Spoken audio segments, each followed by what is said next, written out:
Hello, everyone. Welcome to the Montana Farm Bureau Field Notes podcast.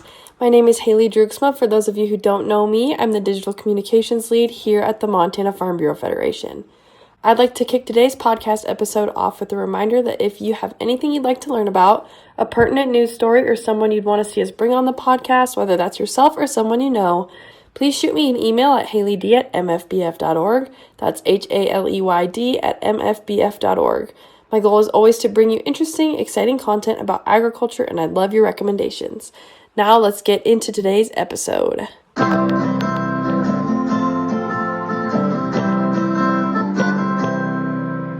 Hello, everyone. I'm super excited to be joined by Tienna Canen today. Tienna, thank you for joining me on the podcast. Yeah, thanks for having me. Do you want to kick us off by telling us a little bit about your family's operation and your role in it?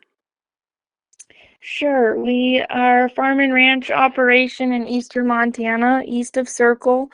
We're known for our horse operation. We run a lot of horses and sell prospects all over the country. And so that's pretty fun to be around the babies this time of year. We're foaling right now, so that's pretty cool.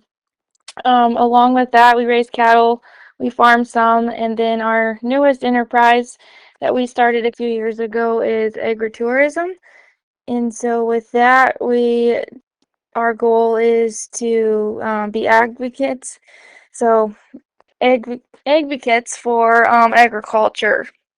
And we just want to share our lifestyle with people, educate them about agriculture, what it is day in and day out, and where their food comes from. So we get fun groups and different people in for that throughout the year, just sharing the way we live, and also makes it so I'm the fifth generation, so it makes it so the fifth generation can afford to be back home on the operation. That's a super important mission, and we appreciate your guys' work with that. That is wonderful. Do you want to talk a little bit about how that all started and kind of what it looks like today for you guys, how it's grown? Yeah, so my mom is the spearhead of it all. She has done a great job with the vision and growing it and everything. And so she's had the idea many, many years ago. And then probably 5 or so years ago, we had the opportunity to buy a neighboring ranch, and it just fit in with ours. But with the current prices, the cattle don't pay for the land itself. So we were really had to stretch our brains a little bit and think outside of the box, like how can we do this so we can be sustainable and continue our legacy.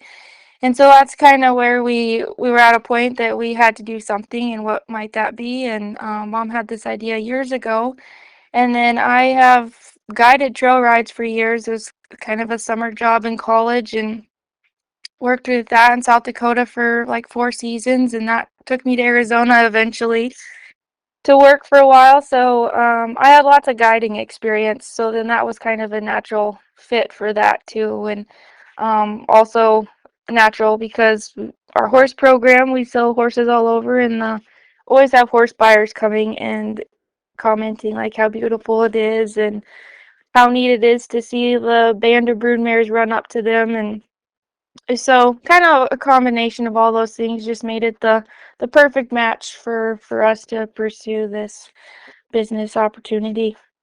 That's sweet. Sounds like lots of things fell into place pretty well there. What would your advice be to someone who might want to implement a similar agritourism program on their farm or ranch in Montana? Yeah, think outside of the box and be creative. There's so many opportunities in anything in business or agriculture, anything. Sometimes we kind of limit ourselves with our mindset. So just by thinking outside of the box and going for it, even when it seems a little risky. Yeah, I think that's great advice. Thank you for that. I want to pivot a little bit now to talk about your Farm Bureau involvement. Would you tell us a little bit about how you got started in the organization initially? Sure, yeah.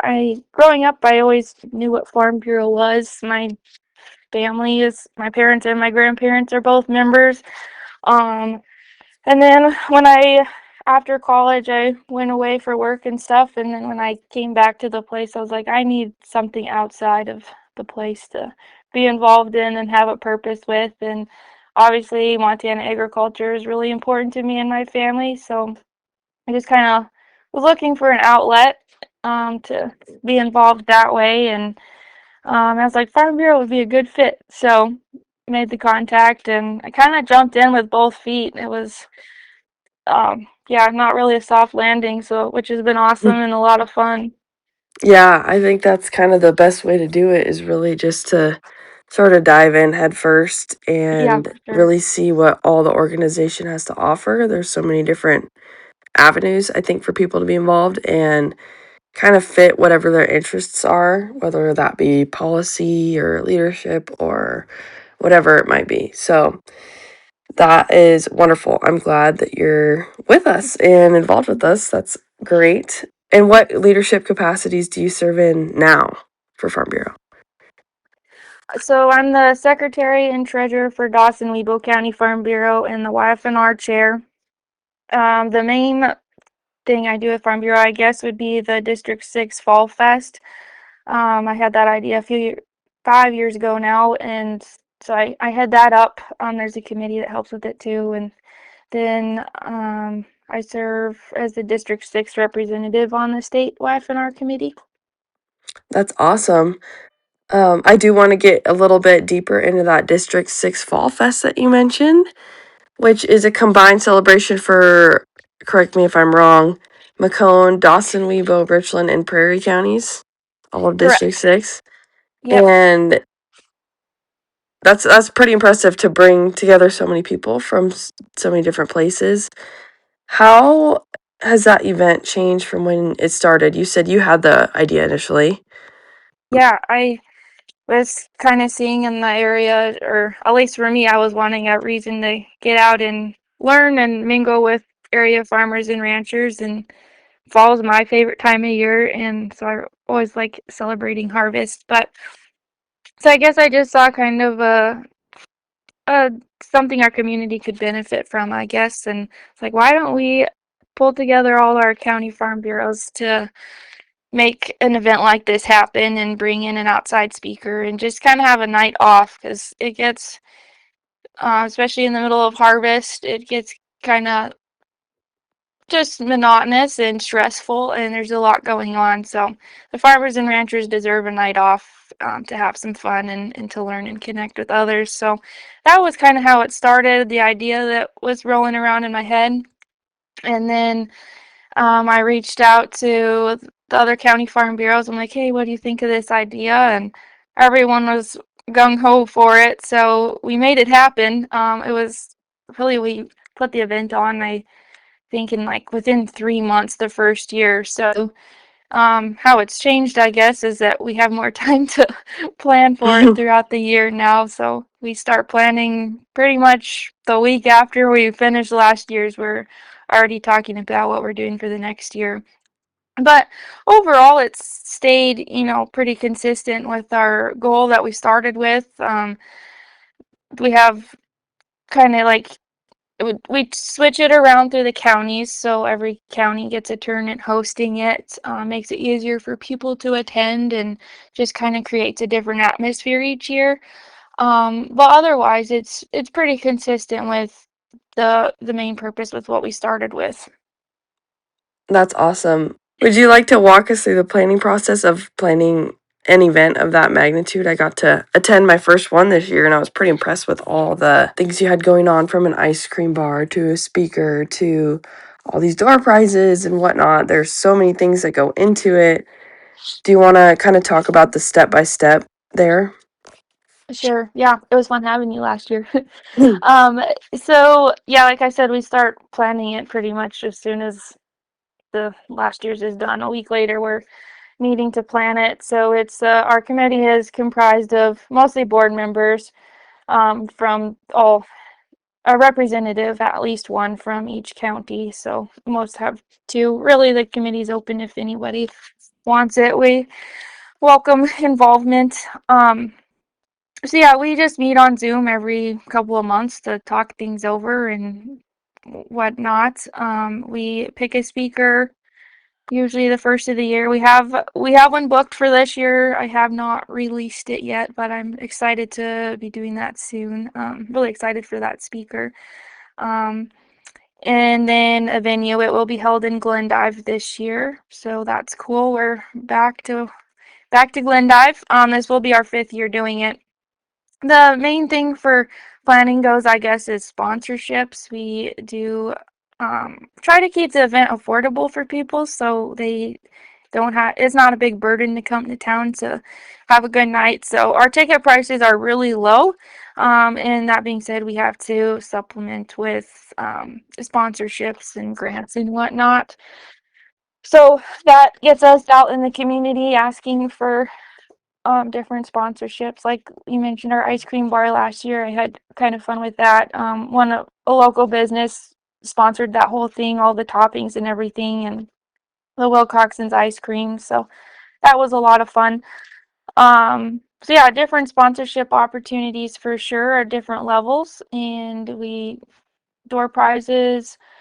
I'd say about half of them are sponsored as well, and then we just try to raise funds for the other half, and we go all out with those door prizes. It's not just a bunch of little things. Like we try to get practical things that farmers and ranchers use and may not spoil themselves with on their own, and just make that fun, and so at least half of the people could walk away with something.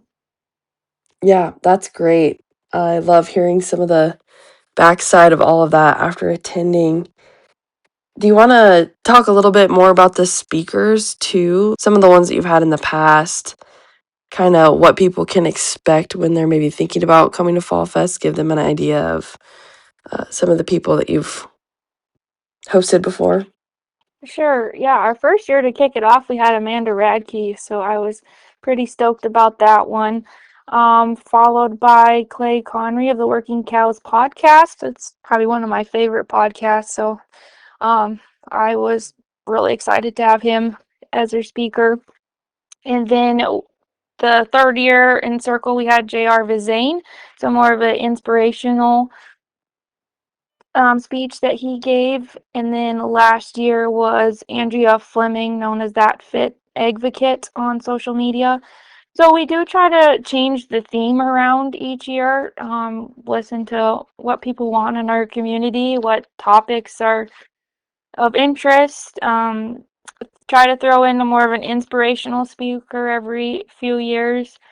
But mostly they're really, educational on topics that relate to agriculture in eastern Montana.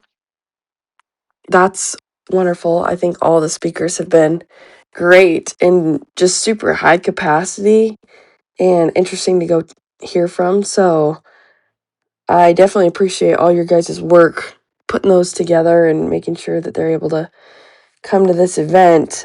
I'm curious, just sort of a fun question. Is there a favorite Fall Fest memory that stands out to you of all the years you've been doing this? Well, I'm not sure it's the favorite memory, but the memory that comes to mind is last year when we lost all power and lights and everything. Like we had this beautiful new building, and the last thing you plan for is having no power. So that was really wild, and yeah, as the planner, I was slightly stressed out, you could say, but it all worked out, and yeah, kind of funny to look back and laugh at it now. But we almost had a fall fest with the band. We also have a band and live music and dancing after. So yeah, they almost had to go acoustic and find some flashlights or something. Yeah, that was wild being there for that. But I think everyone was so ready to just fly by the seat of their pants in that situation that it probably would have been just as fun anyways without the lights. But what a way to kind of start that event off last year. Yeah, it was a little wild. Holy smokes. Yep. And have you had the same band every year? No, we try to switch that up too. We'll every once in a while we'll use the same band, but we try to make different, just kind of small changes every year to attract different people and to get more people involved. So our bands have changed a little bit here and there. Yeah, that's awesome. I think, again, sort of switching it up and providing new content, new entertainment for people is always worth it and a great thing to be doing. Like I mentioned before, this is a pretty high magnitude event.